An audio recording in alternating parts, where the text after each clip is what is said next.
How did you get those eyebrows, Joe? I didn't. They came with the machine. With the machine, huh? Yeah. Okay. Well, I don't know. What am I doing here?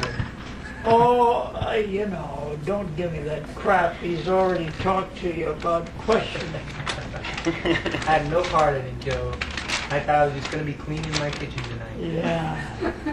He was. We took him by surprise. Clean your kitchen wearing the virginal white. What was I going to do? I told you I was going to out-white him. What am I going to do this to offset you? So Good. All right. to reflect you back. It's okay. Oh. You don't have to have that light on if you don't wish. No, I like it actually. I Okay. would like the more light we can get, the better. Okay. Put my hot bugger on. Oh, it's getting that high in the basement now. We were, yeah, right. We were thinking what ponderous questions to ask you. What is the most important thing that we want to know? And what's it all about, Joe? It's all about falling awake. Awake to the reality which you really are and which everyone is. That's what we're working on. So it's really a matter of awareness. When you said awareness, you said a concluding word that covers it all. Awareness. But awareness of not only the fact that you're living in a physical vehicle, a body, but the only way you're contacting reality outside of a mental process is through your senses, your eyes, ear, nose, and so forth. Huh? But there is a part of you behind the mind, consciousness itself. And it is combining the head and the heart as far as your mentality and as far as your emotions are concerned. They're really both out of one source. Just the same as we say in Sufism, toward the one. Not only toward the one, you are the one. And so is everybody else a part of it. Huh? That's the idea. This is your wearing, your body. It's only a very small extension, less than that much. Huh? Because your consciousness behind it all is observing it all, being still. The love is automatic, and it's the most important thing to pull people together, to realize that it's all a oneness. Seemingly it's functioning separately, but it's really a oneness. So what you're trying to do is get to that consciousness behind this act that you're doing in life, in a body, and the reaction to your senses. And you fall awake when you get to the point that you can, with your eyes wide open and acting your life out just as it is, to be aware of that other part of you that's just observing it all and understanding it and not being hooked by it. So that they have to have this or they have to have that. That's the whole thing. Once you've come to the point of non-attachment or harmony, there you are. Everything's okay. I'll tell you, you have moments of it all the time in your life. When you first wake up in the morning, Yeah.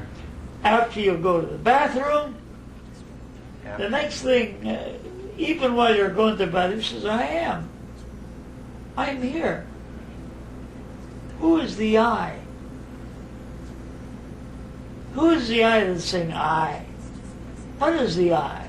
Is the I your physical body? It's a part of it, yes. But is it the essence of it that comes to that conclusion?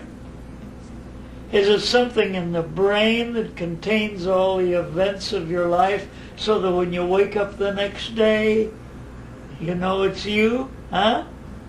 Well, what is it that contains that? The brain doesn't contain it. Your consciousness contains it. And your consciousness is ever the same. It is clear awareness. It's no thing. But if you understand that you are no thing, then you can understand everything. And then you have fallen away. Yeah, you make it sound so simple. But that's it. You wanted a synopsis, I'm telling you. That's it. We have some people that are polarized mostly with their emotional nature. We have other people that are polarized in their intellectual nature. And if it's in the intellectual nature, sooner or later they have to find the other side and tie it up with it before it functions or before you can get through to it. So both are needed. Hmm? Both are needed, the emotional and the intellectual. But the attachment of the emotional sooner or later turns to the reality itself. That's what is making it all happen. Not just the particular events in anyone's life, but all of it is, well, there's a set of words that covers it very nicely. The manifested universe is the keyboard upon which the master artist of spiritual reality plays a symphonic arrangement of life. Now you get it expressed to your music. Right there. Now where did I get that verse? Well, when it first came to me, I thought that, well, Miller, you've taken something out of context that you read in some book and you're using it as your own. So I dug back in my own consciousness to see where I'd heard it in any book, and I hadn't. I got it one morning after doing a midnight show in a burlesque house, no less. I went home, went up on the roof of the apartment I was living in. And just as daylight was coming, that the whole thing came to me just like that. That part of it, the words that I've given. Wow. I was going to ask you a little bit about that. How did you move on from vaudeville to esotericism? Well, thing was that I just went along with the tide. Thing I could do to make a living was sing. So I made a living singing. But prior to that, I drove a truck, I painted houses, I wallpapered the inside of rooms, did all that. But that was seasonal, see? I did not have any formal education other than the 8th grade in school. So anything that I know of these other things, that's been my hobby. That was the thing I was really living for. But you have to eat and sleep, don't you? Yeah. But was there a period in time in your life when you sort of discovered the spiritual quest, or was it there with you from the beginning, or how did you... I always wanted to know. I always wanted to know what it was all about. From the time I was a little kid, which I remember I was still in a crib, but it was a crib for a kid that could live in it, till he was about 4 or 5. And I had a dream that my favorite storekeeper's store was on fire. And I woke up and I said, "Papa, Hanson's store is on fire. You better go get him out of there." Well, Father said, "Joey, are you dreaming again?" I said, "Yes." Well, he said, "All right, I'll go over there." So it was the middle of the night. He got up, went over there, and the store was on fire. And he rescued the storekeeper. From then on, as long as we lived in that place, I got free candy every time I went in there. All right. Oh, that's pretty good. How would you define yourself, who you are today? I mean, are you a Sufi? Are you a Theosophist? What are you? I think that they're all contained. Theosophy, Sufism, Allah, Buddha, Krishna, Christ, whatever you want to name of any of the avatars that have come to the earth. I think that they're all teaching the people primarily to get love, to express love. Huh? Mm-hmm. And then I found out as I've grown older, there's only two kind of people in the world. Now you have to overcome the opposites and realize that there is a oneness. And from that oneness is making the whole thing happen. Right? All right, that oneness is making it happen. What's the most important thing in that oneness other than eating and sleeping and bodily care? It's love. Maybe you call it coarse passion to begin with. But that very same love that you feel towards another individual is still that same thing. It's love, pure love.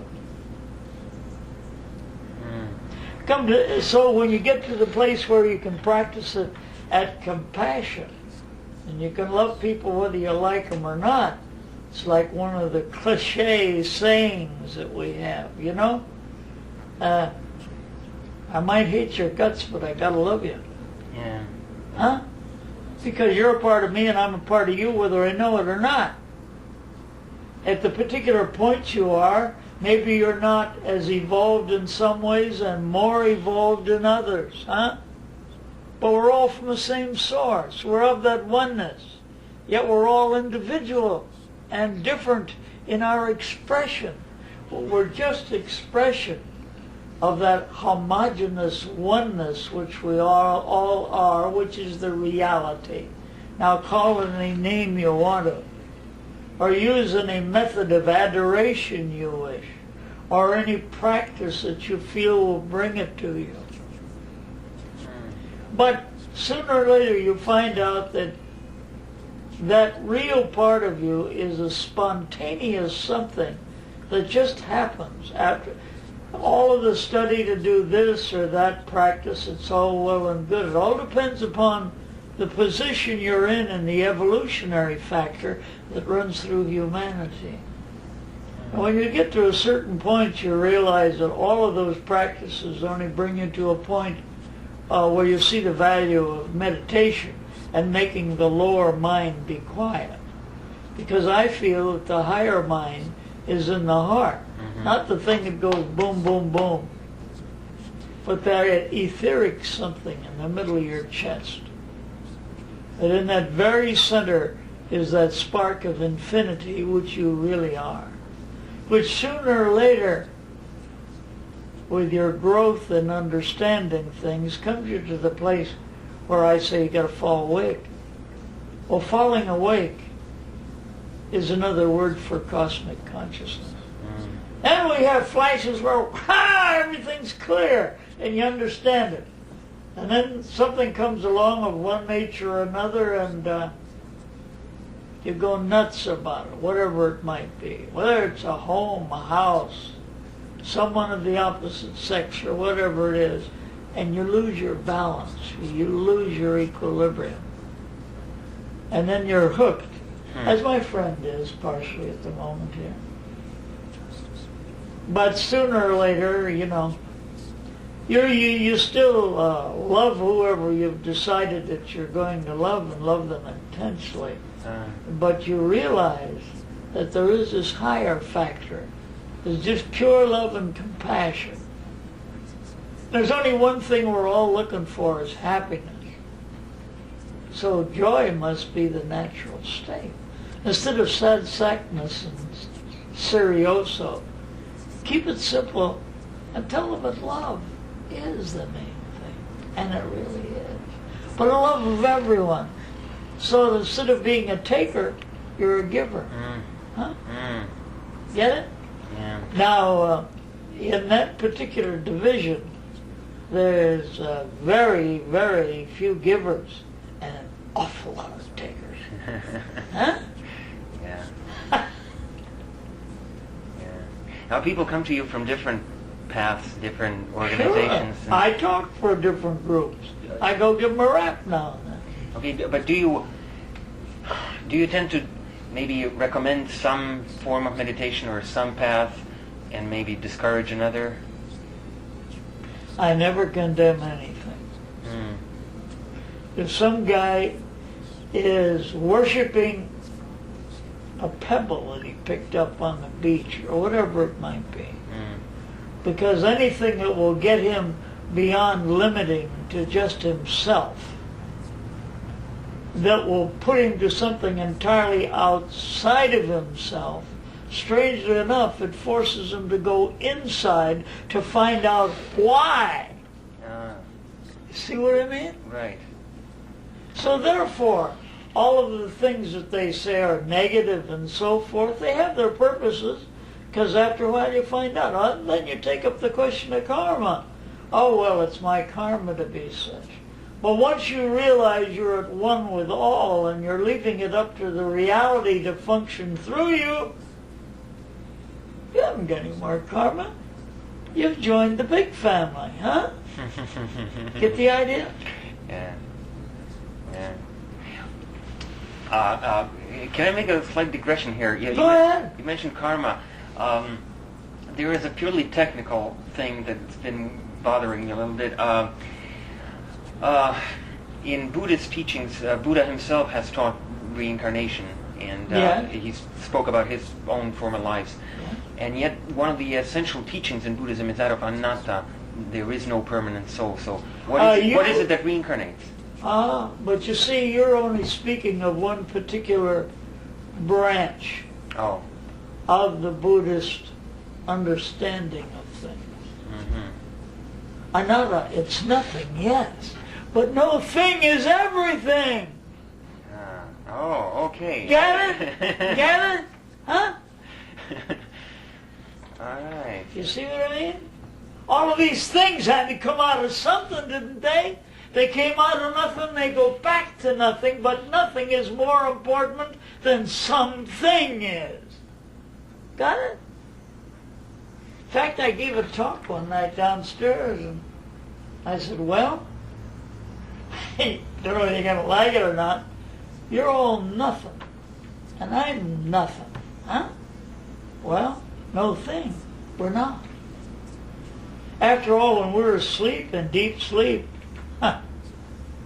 well, we're not keeping track of the way our organs are going or anything like that, or how they're functioning, the liver, the bile, and so on. It's dead. You can go up to a person that's asleep, or if they sleep with their eyes open, they're not seeing anything. Huh? That spark behind it, that realness, that's nothing. But it's everything. So regardless of what's bothering a person, like I was at this meeting, this guy that was through here not so long ago, I forget his name, Kelvin. He says, be who you are. He's another one of Ramana Maharshi's people. He went to India to find out about it, you know. And then he said, they told me the same there that I found out here, that no practices would do it. This is a person that's more highly evolved. But all of a sudden, when he was going down the street, everything was alive to him. Like if he was in this room, you would realize that this chair is alive with the vibes that's there, that everything from a scientific standpoint is alive. But where's the life coming from? And how much of it has consciousness and how much of it don't? So the assumption is if you have the consciousness of that, if you'll just be still enough and make this cotton-picking mind, this mind, the one here, stop working but stay aware, and then have that feeling hit you of the oneness, whopple, because the oneness is nothing. We call it nothing. But you know, we don't think of all the different breaths we take in a day, or how many of them. And air is a thing we insist that we know what it's all about. But is it? Can you see it? You can only see it if it's filled with fog. Huh? Or smoke. Yeah.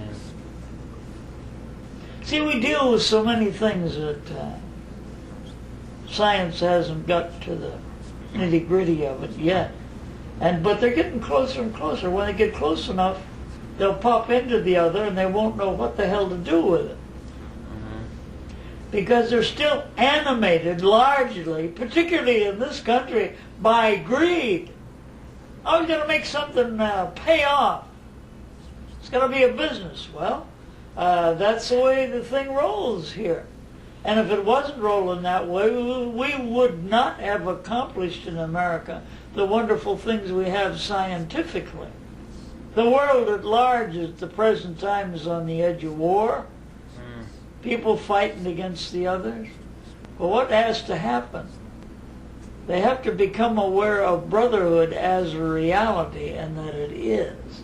Not hooked to a superstitious belief, but that brotherhood and neighborliness has to be a practice, and that love is the moral law, but not the moral law as most people think of it, because love is something that will help us get to the same place of expansion, and we have to have it. Can't have the one without the other if you want to fall away, of course. Somebody says anybody who wants to fall away is nuts. Huh? They're crazy. In fact, after listening to a couple of my talks, that's why the peer decided I was a madzu. Pure Vilatkon, you mean? I said, can they use a madzu, but it's just the order? He said, sure. I said, well, then I'd like to be initiated as a madzu. He said, initiated as a madzub? You're a madzub now. So. Yes, I noticed Jalaluddin Loras at a certain point, the head of the Mevlevi order, started calling you Murshid. Well, one guy has made me a Murshid in the Sirs, but I don't lay any claims to any of these things. I claim I'm just a guy named Joe, and finding out things about life and trying to share them with other people. So maybe it'll shorten their journey to getting a little better understanding of things. So you don't like to be considered a teacher, a guru, or... No, and there was one guy that claimed I was a Swami, too. Said, you've been a Swami for years, Swami Joe. And I said, all right. But the thing is, if you got the group listening to you and they like it and they get something out of it, right away they want to make you an honorary futzakutsa in their particular deal so that you were just tied to that. See? I ain't tied to anything. I'm a freewheeling American. All right. And I expect to keep it that way. The only reason I joined the Theosophical Society over 50 years ago that they didn't try to put anything like that on you. You could think or believe as you wished. All you had to believe was in those three things. And of course I believed in those. Any open-minded person would. Yeah. Huh. But still, you are considered as a person worthy of great respect, I think, in both the Sufi community well, and the for the Theosophical simple Society. reason I don't try to hurt anybody. I'm a pretty decent guy, and I got some common sense. That's all. And a sense of And I'm humor. always yelling at the people, be sure to have a sense of humor, Yeah. you know? And I'm always saying, whatever you do, use a little common sense. It's a rare commodity. I don't know why they call it common.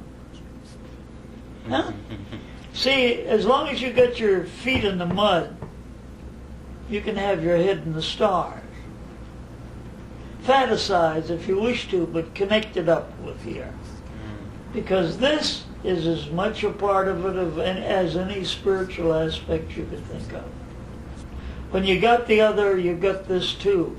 If you got it biased, why, you won't think, well, everybody's got to join Futsakuts or Kamastrams. Mm-hmm. And that don't work. So, Dogmas and creeds don't do it. It Yeah. may hold people in line for a particular group, but the spirit within you, the love of God, is what makes it go. And God, that's not any, for me it isn't any particular human figure or figure in the image of a human being. It just is. It's the isness of it. Everything is that. This is God.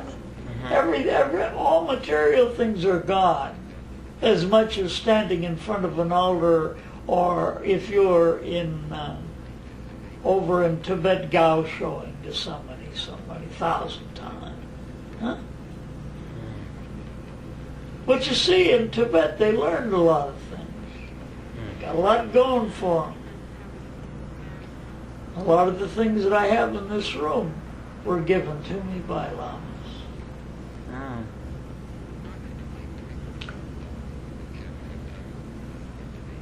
In fact,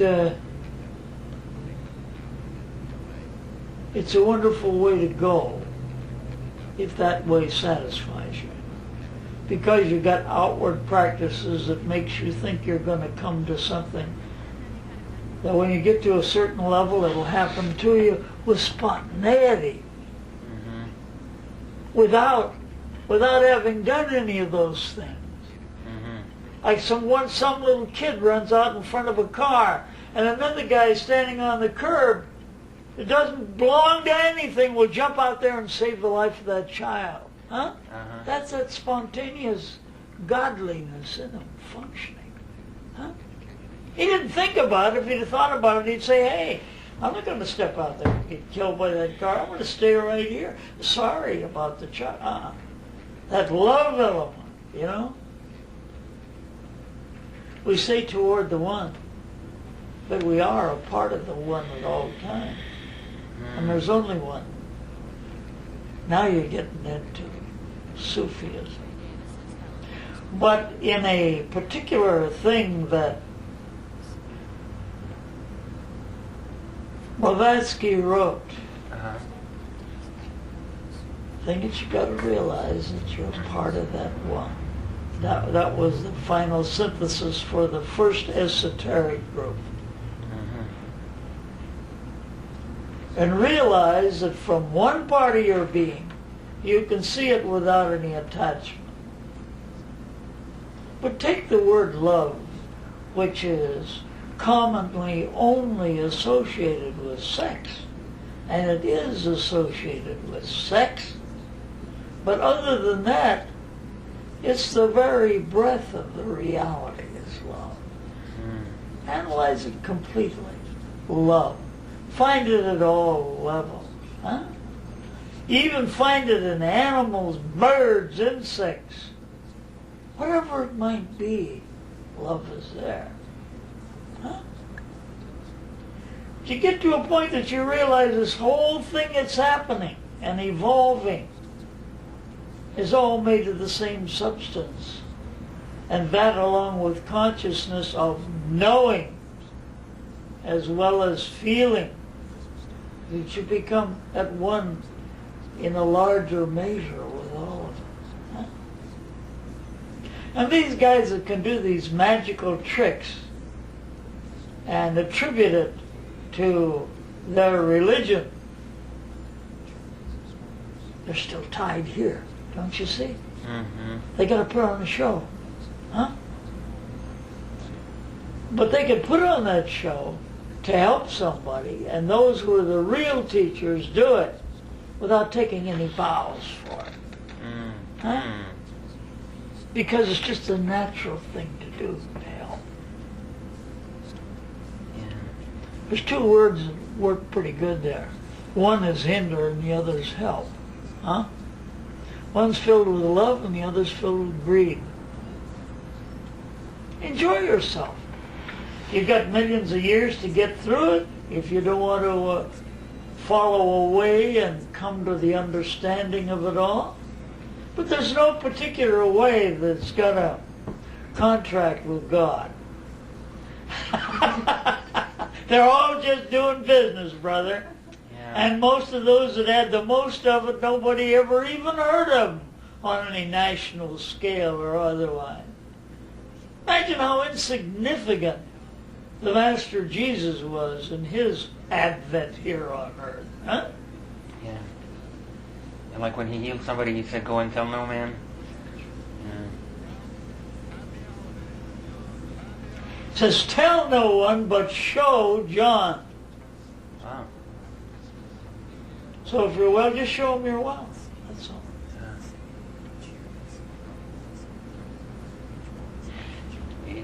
You mentioned falling awake several times. Yeah. And I wondered, It's that awareness factor. okay, does that involve giving up something? I don't think so. Renouncing things? I don't think so. Although they had to do that at that time for the people to take it seriously, probably. But I think it's much outmoded.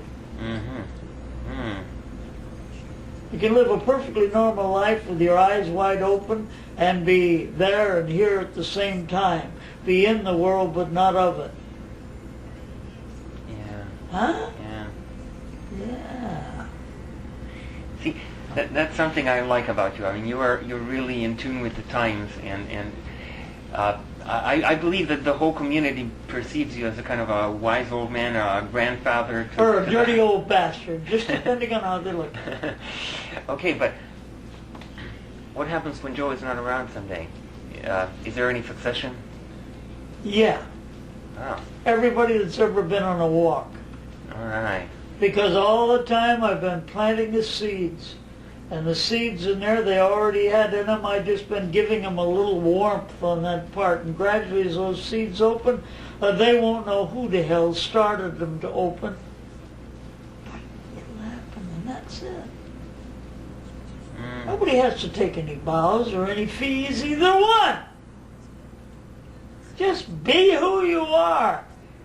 He took the name B. He didn't take it, they put it on him. But sooner or later, he'll be one of those. He'll be around telling me. As he told me once, he said, Joe, if I hadn't met you, I would be a big, big yogi by now and have thousands of people bowing and gauchoing to me. And damn it, the little bastard would, too. He's speechless. But you know, when he sat down on my front porch, I was taking a bath, and Guin was ill in here on the couch. She says, who is it? She says, B. He says, B, go away, I'm sick. Joe's taking a bath. I got through the bath and went down the stairs, and I looked down at the foot of the stairs. And here was a flower coming through my mail slot. So I went down there, and the weather was about as cold as it is tonight. And this guy's sitting there with just a little robe on, and he's got this hunk of wood in his hand. And he said, I carved this for you. And it's the Sufi wings. Yeah. You go back in that movement, don't you, Joe? The Sufi movement. You, how did you come by meeting Sam? Well, Sam and I met at the Theosophical Society, and Sam was very eclectic in his interests. He didn't show up at when Ira Price was doing a talk on Buddhism up there. Well, we got to talking. We got very friendly. In fact, I consider him very close to me. Funny thing, Moinadine thought that when he said, when he was on his deathbed practically, when he said, take this, take it, and I said, no, just take it. I said, all right, I will. Moinadine, I think, thought that something of a spiritual nature passed between us, but it wasn't. It was a string of beads was a string of amber that Saul had him wear around his neck on a green cord because he thought it would help him and heal him. So finally, the last time Moonadin was here, I told him. So there'll probably another thing come out in that letter they put out for the month, and he'll explain it.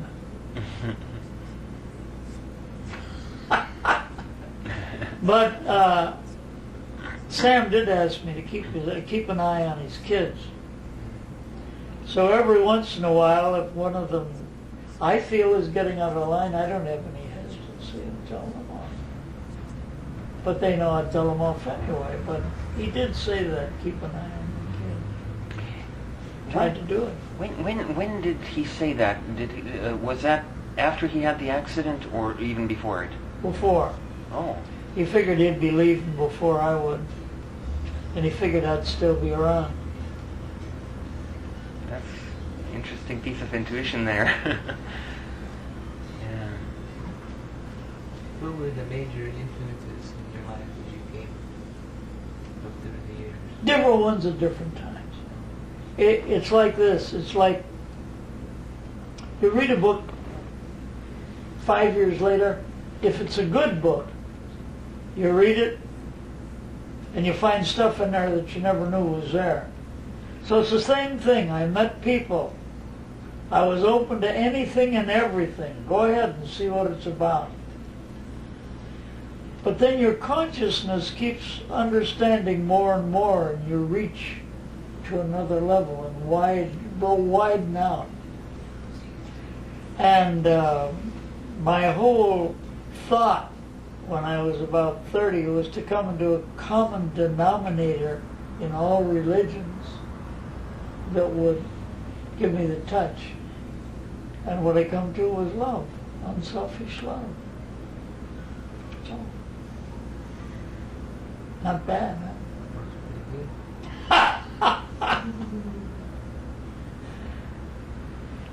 But it's been quite an adventure because I never was particularly successful in life, though I made a living for my 3 families that I had. Still looking for the other something. And it just changed inside, and I felt different about it. Because at first, I was strictly fascinated by the books that C.W. Leadbeater showing all those auras and that, you know. And they said, well, you study for a few years and you'll be seeing these. Well, I'm now 83 and I don't see them. Once in a while I've seen them. But it isn't like you can turn it on or turn it off. But there's been times when I have. But at one point, at least, from what I know, you had an experience to do with the breath. Oh yeah. I didn't have an experience to do with the breath. All of a sudden, in the middle of some woods back in Minnesota, where it gets pretty cold, but it was the summertime. I was just breathing, and I took a breath in a certain way. And I was filled with ecstasy. And you know, for about 10 years, I tried in every way I could think of to get back that same feeling of taking a breath in that way. And I couldn't. And then all of a sudden it happened again. And then, from a standpoint of logic, I looked it over and said, well, it wasn't any particular place I was in or what I was doing, but it's just a certain way, a certain attunement of something inside of me that brings that about. So I finally got so I can do it consciously now anytime I wish. Okay, about that breath, is it the way we breathe? Is it something about, you know, are we breathing incorrectly, or is it just something to do with awareness of the breath? It has to do with awareness, and it has to do with something that no one outside can explain it to you, because I don't know exactly how the hell I do it, but I can do it. Right. Get it? Yeah. In other words, some guy, there's all kinds of things that different people have found in living that they can do that nobody else can do, and they can't teach them to do it. And I think that that's the same way that the greater understanding comes to you, in the most unexpected moment. You're not trying for it. You're not meditating on a blank wall as the Sufis do, or someone hasn't hit you. You don't know what event in life may bring it to you. But if your aspiration is right, and your heart is right, it'll happen. In India, those that can do it, it's called spurana. Spurana. And guy who was corresponding with in India wrote back to me, and he said, well, Ramana Maharshi used to say, if you can do that, you can be in that space anytime you want to do it. So I suppose I could go down the street, but if I did go down the street breathing that way, I would feel as if I was walking a couple of feet off the ground. You know? Because it gives you a joy and an ecstasy inside that isn't associated with anything. So, in other words, what one would normally say to someone in part, it's nothing. But nothing is everything. Are you saying that we should try to achieve a sort of a balance between that state and the ordinary physical state? No, the thing that you have to get a balance on is the all phases of opposites. Good and bad, hot and cold, up and down, in and out.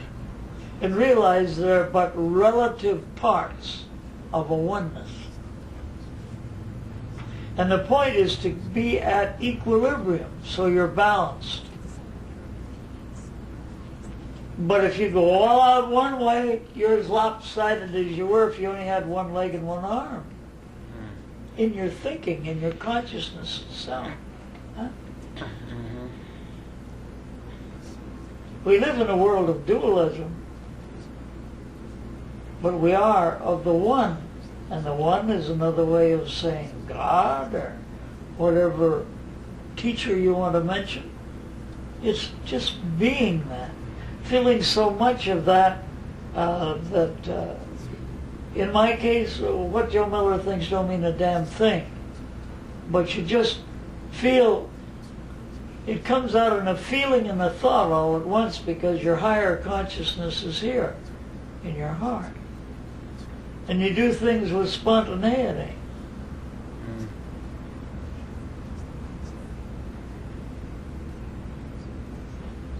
See, there's so much. You know, I could talk for maybe 4 or 5 years, and would barely give some edges on some wild things that no one would believe logical, and they're not logical. But it's mysticism. And mysticism is not a weak thing. It's a strong thing. How much longer has that got to run normally? Would it run long enough to read a couple pages? Oh yeah. Oh yeah. I'll read you a synthesis of mysticism. Oh, wonderful. Here? On top, just this one. Oh, this one? Okay. Guy wrote something in here. He's since passed away. Uh-huh. And he ties it up with people of the past, so I think you would understand it a little better. Omar Khayyam writes, into this universe, and why, not knowing, nor whence, like water, willy-nilly, flowing, and out of it as wind along the waste, I know not whither, willy-nilly, blowing. Why, whence, and whither? These are the questions that plague every thoughtful person, questions which pertain to our very life, which children ask and their elders are unable to answer, which the intellect raises and to which it cannot reply. And then man turns to philosophy and to science. In philosophy, he finds Kant, the great German thinker, examining the limits of knowledge in his monumental work, The Critique of Pure Reason, and coming to the conclusion that the mind of man can know only phenomena. It can know only things, but not nothing. Huh? See what I mean? Mm-hmm. And that mental categories serve as nets in which to catch them. The mind cannot know noumena, or the nothingness. It cannot know the self or the cosmos. It cannot know God. These can be known, says Kant, only in the religious and moral consciousness. That was Kant's remark. And so far as science is concerned, Sir Arthur Eddington, in The Nature of the Physical World, says that it has reached a stage where it is compelled to think that the stuff of the world is consciousness, and that it is unable by its own methods to tell us what consciousness is. There comes a time when both philosophy and science fall back crying, I do not know. And the hour of man's despair is the hour of God. So man turns to faith. And in Indian, this is called strada. Strada is a word of central importance in the yoga of Buddhism, Hinduism, Jainism, and in its English equivalents, the faith of Christianity. It is made up of two words, strad and daha. Daha is clear enough, it means to play. An etymological dictionary defines the ancient Sanskrit word strad as heart, and gives cognate parallel words in the other Indo-European languages. Thus, strad becomes stratus in Lithuanian. Changing into Kurd becomes cardia, which means heart in Greek. The Latin form cordis gives us the English adjective cardiac. So strata means that inner increasing apprehension by the soul, expressed in English as faith. George Santana, the poet-philosopher of America, writes on faith, O world, thou choosest not the better half. It is not wisdom to be only wise, and on the inward vision close the eyes, but it is wisdom to believe the heart. Columbus found a world and had no chart, save one fate that he deciphered in the skies. To trust the soul's invincible surmise was his science and his only art. Our knowledge is a torch of smoky pine that lights the pathway but one step ahead, and across a void of mystery and dread. But then the tender light of faith to shine, by which alone the mortal heart is led unto the thinking of the thought divine. Nice piece by him, huh? Mysticism is not cloying sentimentality. It arises from the nostalgia of the spirit, homesickness of the soul. It's not mere poetry or romantic art. Art it is, but it is the art of conscious union with the Absolute. It's neither a dogma nor an opinion. It's not a philosophy, much less the pursuit of occult knowledge. It is a movement of the heart, the innermost sanctuary of our personal feelings, which surrenders itself to reality. It is the focal energy of all our life. The mystic is one who has reached a turning point in his life. the shift of direction which turns him toward the absolute. Buddhism calls this change paravariti, which means right about turn. In Islam, it is taba, or a turning of the back upon old values and a face towards a higher reality. Hinduism calls it prayaksha chitta, which is usually, and not very accurately, translated as repentance. Christianity calls it conversion, which signifies a turning around of the whole personality. This action of turning around is not a mere figure of speech. It's a matter of great importance and practicality. There are 2 points to bear in mind about mysticism. First, it is active and practical, not visionary mystism. Passive, theoretical as many people imagine. Second, it is concerned with reality as an object of love, not simply as an abstract formulation of the mind. In Hinduism, the mystic way may be that of karma yoga or bhakti or jnana yoga. In Islam, it is zikra and fikra. In Christianity, the way is in 3 stages: purgation, proficiency, completion. In Buddhism, it is vipassana, bhavana, and dhyana. First of all, there's the awakening of the self. The majority of men are like sleepwalkers. And I say fall awake. They may scale Everest or sound the depths of the ocean, or they may be engaged in the normal routine of daily life. But they are, for the most part, awake to the external and asleep to the central reality within them. Content with activity and comforts of the outer world, mysticism is not for them.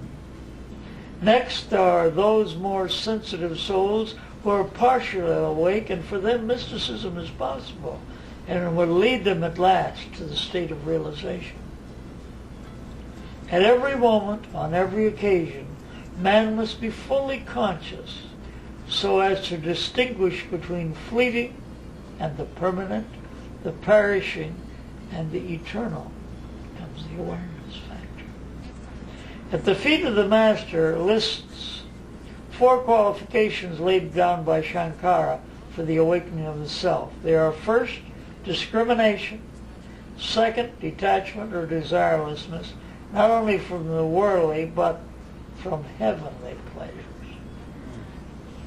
The third qualification comprises the 6 moral qualities of mental control, self-control to action, inaction, tolerance, cheerfulness, one-pointedness, and confidence.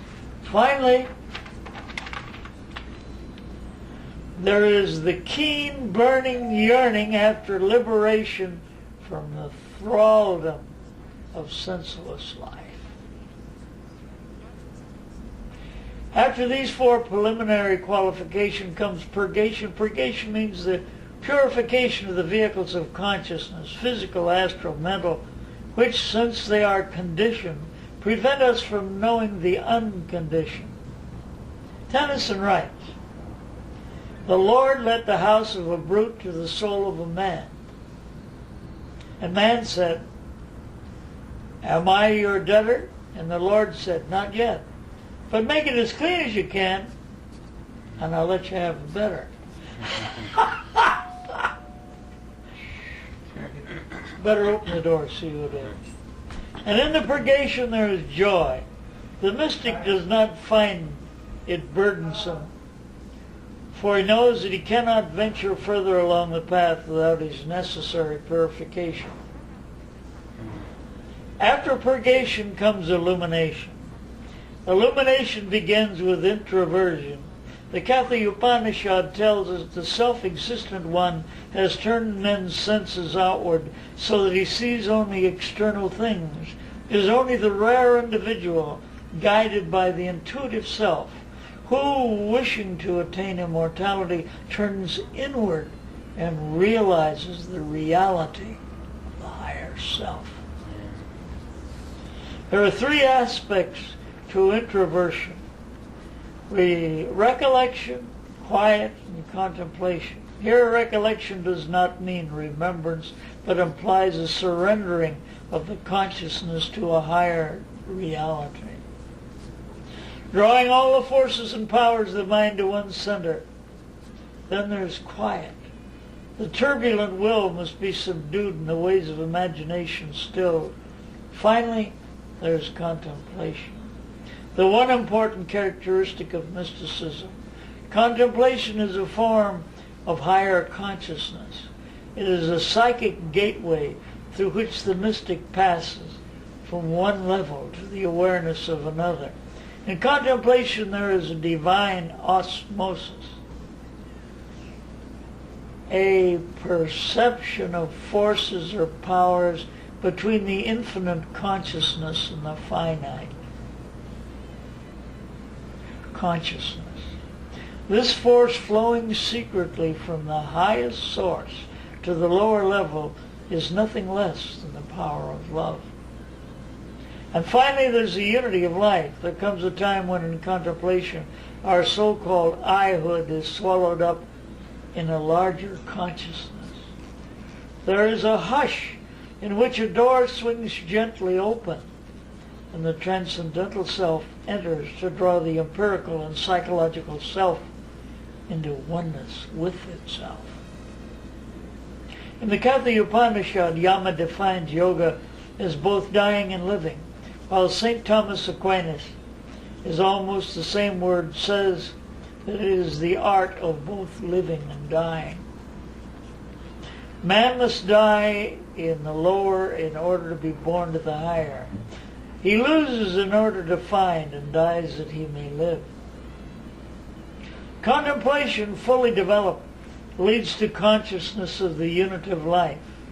Then, in the words of the Sufi mystic, man exclaims, "It was only a dark cloud that had separated me from truth, and now I find the limpid moon, dyes of truth, searching me in myself." So the lower consciousness dies and the higher takes its place. This transmutation in his poem Creative Unity, Tagore put it beautifully.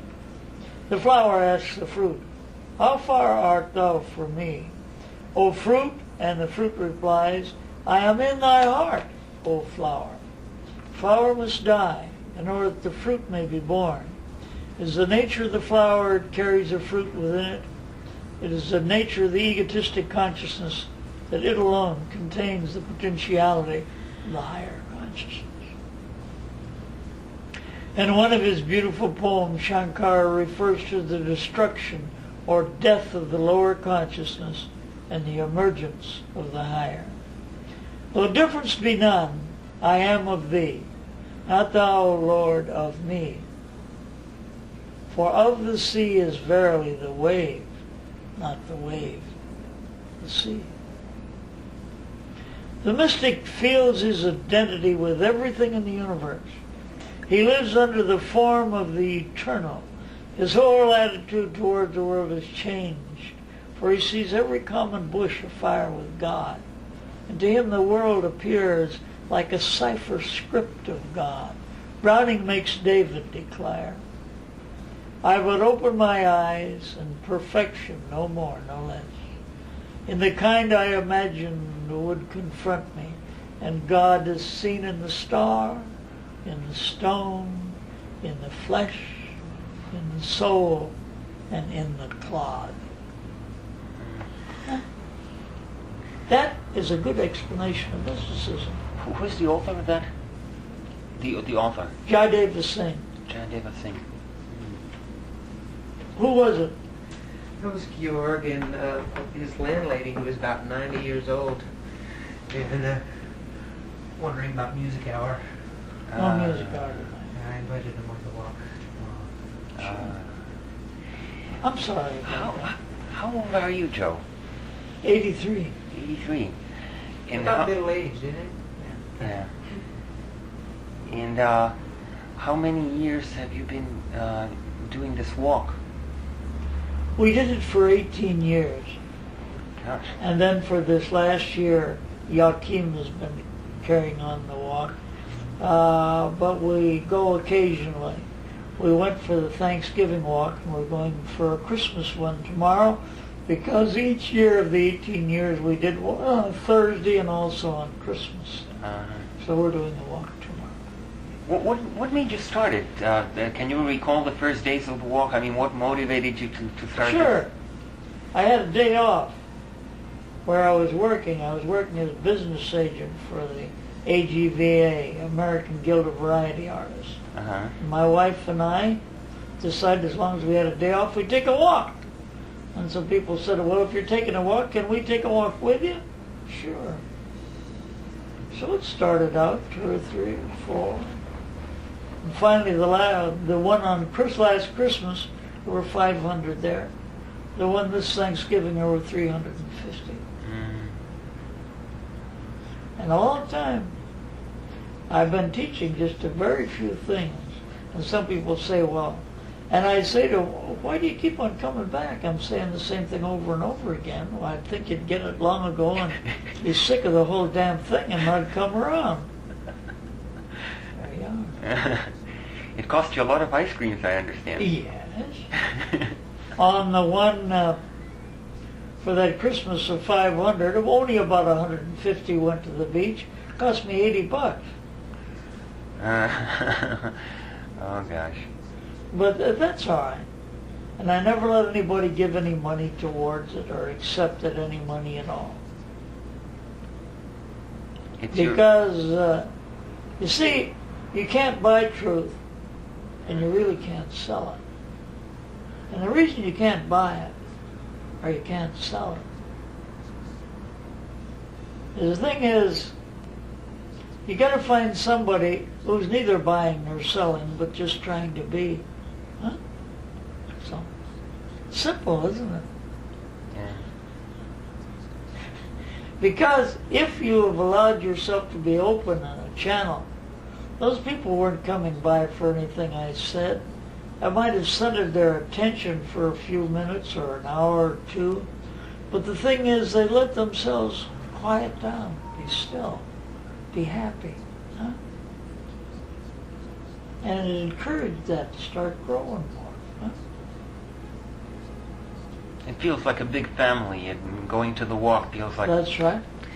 That's right. meeting your family again. And wouldn't it be a wonderful time when the whole world realizes it is just one family? If a dinky nobody in an obscure city on the planet as a whole can start a walking apart with nobody and have it multiply that well, then if at another level and someone more important got into it, it would go, wouldn't it? But the thing is this, you plant the seeds or you stimulate the seeds in the heart, and those people after a bit, whether they say anything about the particular subject or not, they're radiating it. And we scientifically know that there is such a thing as radiation. Oh, very definitely we know it. So that's what it amounts to. So if enough of them get catching, it's catching. It's like measles. It feels good. But measles don't feel good, but still it's catching. It's contagious. Yeah. That's very comfortable. And it's happy. Now, you met in your lifetime, you met a lot of people who are probably very interesting and people that maybe you caught something from or that you shared some No interesting doubt. space with. No doubt. Could you tell us maybe some story from meeting That some... phase, Annie Besson. Oh. I met her in Chicago when she was taking a trip back to India. She was a short woman, only about that high. But when you'd see her in pictures or you'd listen to her for a while, she looked as if she was over 6 foot, you know? And I met her in Chicago. And I wrote to her after she got to Adyar. And then after I had finished a letter to her telling her, at that time I wanted to be a liberal Catholic priest, see. Uh-huh. Now I wrote to her while she was still in the city. I'd met at the Theosophical Society, at the Liberal Catholic Church Library. And the next morning, because I was singing at the Oriental Theater in Chicago, I went over to the other Theosophical Society in Chicago rather than the Liberal Catholic Church. Mm-hmm. And she was looking all over for me before she left town. I don't know why. But anyhow, I wrote her this letter if there's anything special that she had in mind for me to do. You can imagine a young member of the Theosophical Society, how astounded you would be. Mm-hmm. And in the letter, as a postscript, I put in the letter, of worldly jewels and riches I have none. My wealth of will surpasses all. Thine, not mine, be done.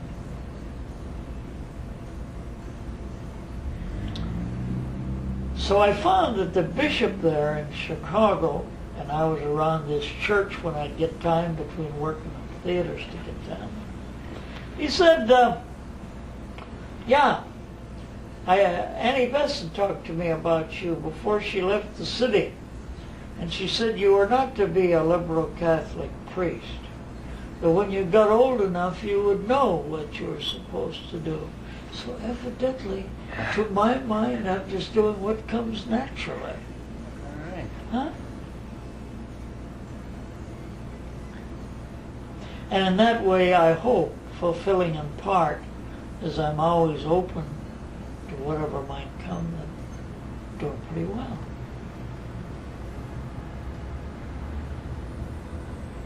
But nobody has to gouge you to me or like that. In other words, I guess I got a job of just spreading some seed. Giving a little warmth to the seed that was already there in people so that it started sprouting a little. It's sprouting, all right. Okay. I understand you also carried a correspondence with Evan Swens. Yes, I met Evans once. Mm-hmm. Went down and talked to him. Mm. And one night when we wrote a certain song, when Guin put music to certain words, I called him up on the phone. And the particular song we were singing to him was Imagine Not, Think Not, Analyze Not, Meditate Not, Keep in the Natural State. He said on the phone, you're in that state now, stay there. Where before he was sick, but when I got through with that, that's what he said. Yeah, I went down and saw him and he said, well, which one of my books do you like the best? That is the four, And I said, the book I like the best is the one that was the concluding one before he put out The Great Liberation, Tibetan Yoga and the Secret Doctrine. Mm-hmm. And he says, what chapter in the book do you like best? I said, Clear Light. And I also have a strong leaning towards the one on the long home. Mm-hmm. He said, what do you think of the first chapter? I said, it's great, but it's not my way of getting there if I ever get there. Well, he says, I got another book coming out. That was before The Great Liberation come out. Mm-hmm. And he says, what you want is in that book. Mm. So, for, I guess, at least over 10 years, at the time of Easter, prior to Easter, wherever I am, I do that 6:30 in the morning thing, and everybody's welcome to come. I did it here for the 10 years I've been living here. You read from the book of the... I read The Great Liberation to them. Mm-hmm. Takes a little over a half hour. And that's every morning. Just 5 mornings a week. Oh, 5 during mornings. that time. Because after all, we got Saturday and Sunday, and we got a lodge meeting on Sunday. And Saturday I like to have a day off. Sure, you deserve it. So, Did you ever have any disagreements with any of these big names? Did you ever disagree about anything with Mershid Sam, for example? no, Hmm. I never disagreed with Mershid Sam. We were good friends. And I knew how sincere he was. And from the time he met Anayat Khan, why he was definitely to the Sufi side after that. Mhm. But he'd studied Zen, Buddhism. In fact, he'd be down to the Buddhist meetings down at Chinatown.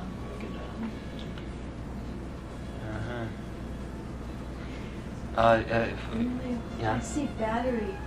There was a flash of battery. That means you reached the end of it? No, that's okay. That's Sorry. okay. Yeah. Well, it's getting close there. Yeah. I really appreciate you giving us this time on Christmas Eve. Oh, what the hell? After all, this stuff is my heart. And when you finish with this, whatever you decide to do with it, that's up to you. But if a few more people listen to it, they'll say, geez, that was a crazy bastard, but some of the stuff he said I can use. Huh? That's all. My job in life. Right.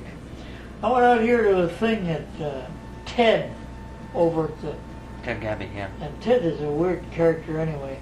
But he arranged something that was supposed to be getting money for Sam's... some sort of a memorial or something he was giving to Sam. So I went out there on a Saturday and gave a rap on a Saturday afternoon. And the next music hour we had, 3 people that was at that group showed up. So they must ask him where else they could go to hear that old fossil. Uh-huh. We had 2 people come to the music hour, and he's told them to go to walk tomorrow. Right. Good. What are you up to? Oh, just finishing up. A happy marriage of how many years? Oh, It'll be 30 in March. we're still newlyweds. Wow. Good. All right. And that is phenomenal for anyone connected with a Sufi rotation. That is true. Okay. I think I said it correctly. Yeah, that's what happens when they play with fire, That's right. play with love. Well, they got to learn. Everybody's got to learn. But the thing is, to be harmless and not hurt anyone, geez, that's so important. You know? So few people think of it, but it's awfully important. Don't harm somebody. It's a wrong thing for the guy to have a liaison with a girl and get her pregnant and then leave town. That's not very good. That's true. So now it's all love is love, whether it's between a couple of cats, dogs, or what have you. The only thing they're doing in practicing that kind of love, they're good. They're as good as any 4-footed animal that walks. Because if a female flashes, they're off on the run. In fact, I've seen so many dogs when some bitches were in heat that you have to call the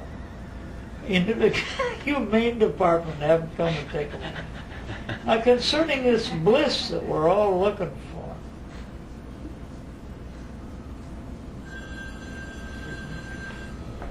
you won't be able to answer that one satisfactorily. The bliss which is enjoyed unconsciously in sleep is enjoyed consciously in Turiya. That's the 4th state. Yeah. That is the difference. The Ananda enjoyed during Jagrat that's the physical state, is Upadi Ananda. But there are no different Anandas. There's only one Ananda, including the Ananda enjoyed during the waking state, the Ananda of all kinds of beings, from the lowest animal to the highest Brahma, the Ananda of the self. But we don't know that. We attribute it to someone else. That's Ramana. Ramana Maharshi. Which reminds me, there's one question that I really want to bring up. All right, And go. that is, normally on this evening, if it were not for Christmas, it would be music hour. Music, yeah. That's quite right. How come so many spiritual or religions or whatever seem to be opposed to music? Opposed. Well, like, Buddhist monks have a rule about no music and... No music, don't look at any women, don't look at any jewelry, don't do anything, or trying to kill off the thing before it's ripened. That's just Hinayana. That's Hinayana. Uh-huh. You don't quite go for that, huh? No, and the other phases of Buddhism don't go for it either. Okay, that's interesting. That's the baby stuff. That's Let's keep away from everything. Just be good. Right. Yeah, stop doing what you're doing and be good. Very unhappy, not much pleasure in that. There is a lot of inspiration in music. I find music the Of most course, divine art. of course. Music is wonderful. Music is inspiring. Should always be there. Mm-hmm. But still they do it in the rhythms of their, whatever they may be doing. They Yeah. keep up a certain rhythm, a certain tempo and so forth. This is part of music. Yeah. Because the whole world is motion. More refined motion, another motion, but it's all moving and changing. No 2 minutes are alike. Something has changed in your body and something's changed in everything else. It's an alive reality at all levels. Even the couch or this chair is gradually depreciating. It's dropping some of the fiber that holds its consistency together. Huh? Maybe it's just you be. Everything moves.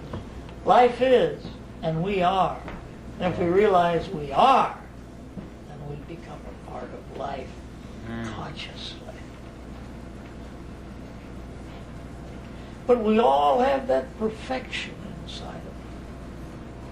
But we're here for the purpose of finding out how to handle these things. Huh? All the stars or the planets that we have tried to contact, we haven't found any too much human life. We haven't found any. Who knows? And what is said in some teachings, including theosophy, this is school for developing and growing. And if you just met a dozen people, even in that dozen people, if from the same level, social level, you'd find differences so phenomenal in each one. Because each one is a spark of that reality. And each one of them has certain something that they're bringing out and finding out in their living. Huh? Interesting, huh? Yeah. So I guess I'm a theosophist. All right.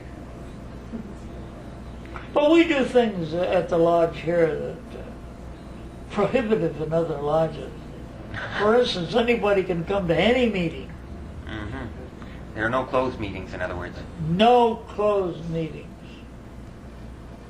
And they don't have to pay a certain... In fact, for the San Francisco Lodge, other than their national dues, we don't collect a penny.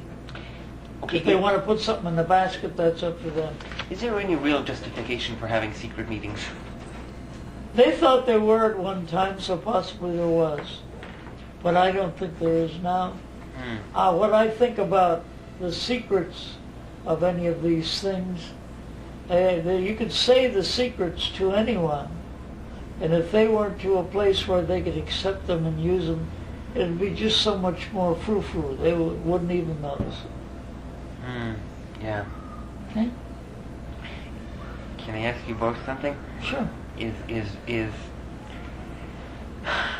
is marriage a hindrance to the spiritual life? No, we got married because we figured that we could do a progressive geometric rather than algebraic one. All right. Ah, no, there, the boss has spoken.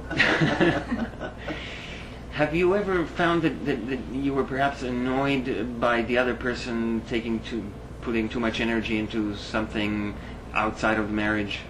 Nope, that's why, you're really in the same question. Yeah, I know. As long as our view was such, why we'll go along, do it. It's wonderful to find such harmony. Well, you see, we have hopes that sometime during this lifetime, if we're not careful, we might fall awake.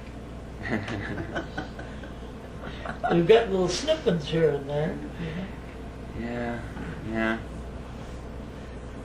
Gosh.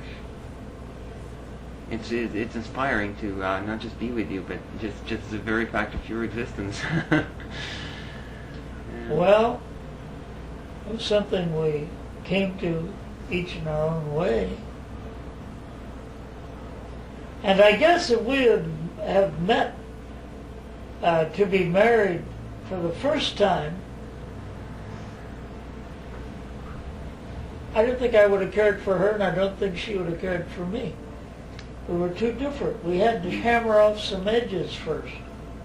What you're saying is it wasn't the first time? Oh no. I'm his fourth wife, he's my third husband. That's fine. Oh, I see. We're not amateurs. We know what the hell it's all about. Okay, got it. No, for a minute there, I thought you were implying that there was previous incarnations or something. No, we don't go for that sort of thing. Okay. I don't care what you used to be, I know what you are today. Really? Yeah, this is the important time. And because you are the, what is it? There's one particular group of psychologists, how do they say it? You are the synthesis of all of your past, or whatever. What is it? Something like that. Anyway, that's what it's, in a crude way, that's what they're saying.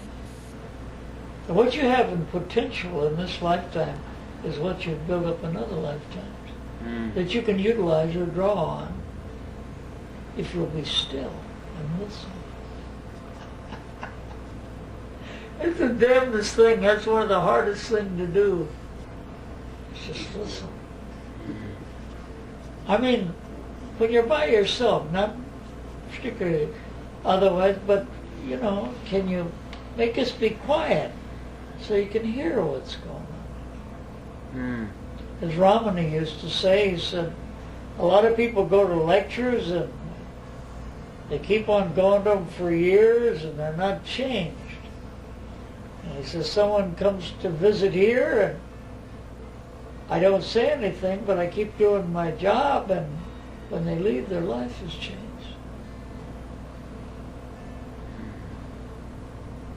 From what they caught at another level. Of course, you can divide it up theosophically or whatever group you want to divide it up, Rosicrucianish or whatever, and all the different bodies given different names. This is still this lower mind trying to get a hold of it, and the lower mind can't touch it. Because the lower mind is just thoughts that you have. But you've got that which decides which thoughts it has. And you've got that behind it all, it's just looking at it and saying, well, am I going to be able to steer this thing all right to get it out of here or not?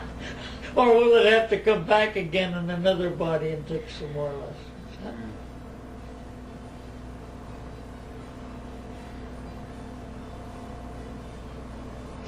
Well, my friend, you've had an hour and a half. Wow. I'm Thank you. not giving you any more, but leave that thing on for a minute. Yeah. And as long as you're going to Sufis with it, we better... Allah Bismillah, say that God is one, living, eternal, and beside Him none. May all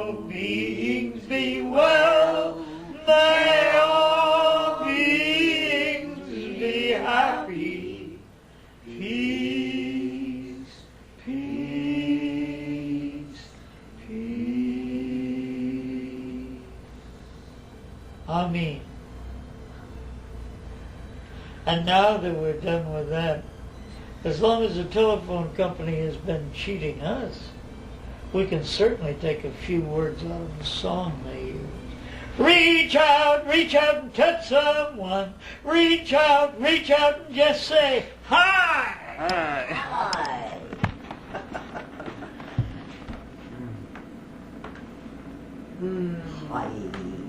Merry Christmas. Thank you, Joe.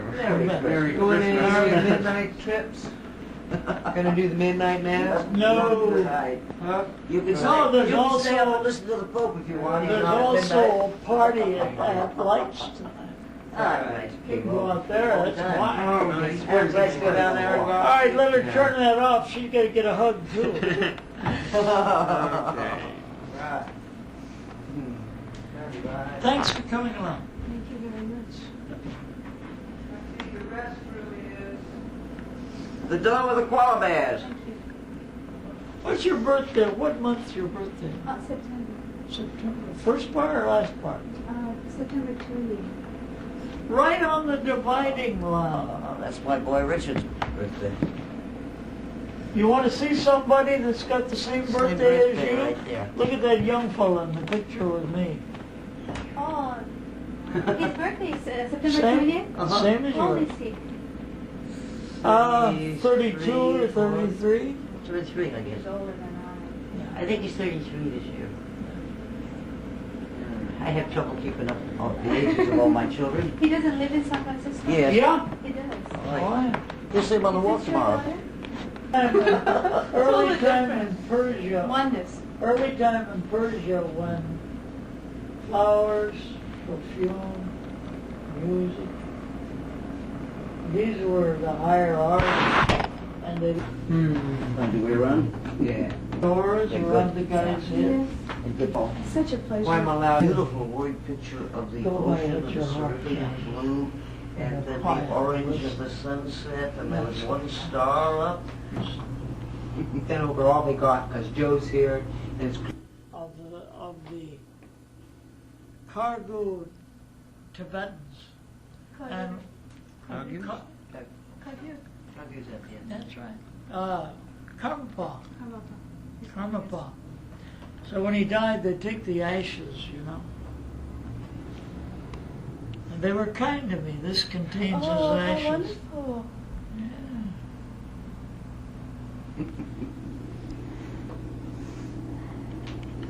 It's great.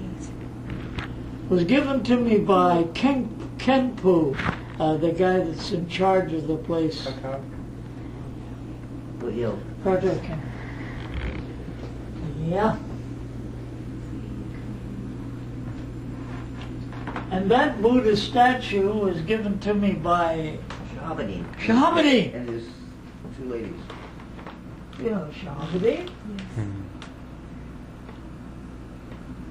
Oh, yeah. Yeah, it's a pretty wild place. But you notice the picture that I have placed the highest, even with That was Allah, the is first one Ramana up there. Maharshi. Oh, yes. That's And interesting. the cross with the rose quartz in it was given to us on our 25th This wedding one. anniversary by the kids. Cross. 25th wedding anniversary, they had a thing downstairs. a little whirling dervish there. Oh, yeah. Jalaluddin. This gave was that given me. to us by Jalaluddin. It was my birthday on one of the walks, and everybody else hadn't known it. And I'm sure it was Doing a turns. piece because it's well, you can see it's been stroked. Yeah, he's practically got it worn out You here, know. carrying I his treasure pocket. that because it was so dear of him to want to share it. And this was on a birthday cake for me. I don't know whether they thought I was Merlin or what the hell I thought. There's a vague resemblance, Joe. We've heard that before. It's a house full of delights. Do you like incense? Yes, I do. Give the girls some incense, Dad. Here's some incense from Tibet for you. Oh, thank you. The Merry whole- Christmas. Oh, thank you very much. That's the best kind. Look, there's different grades of that. That's the Oh, best. this is the dark. Yeah, that's This is yeah. right from there. Thank And you. here is your My notes.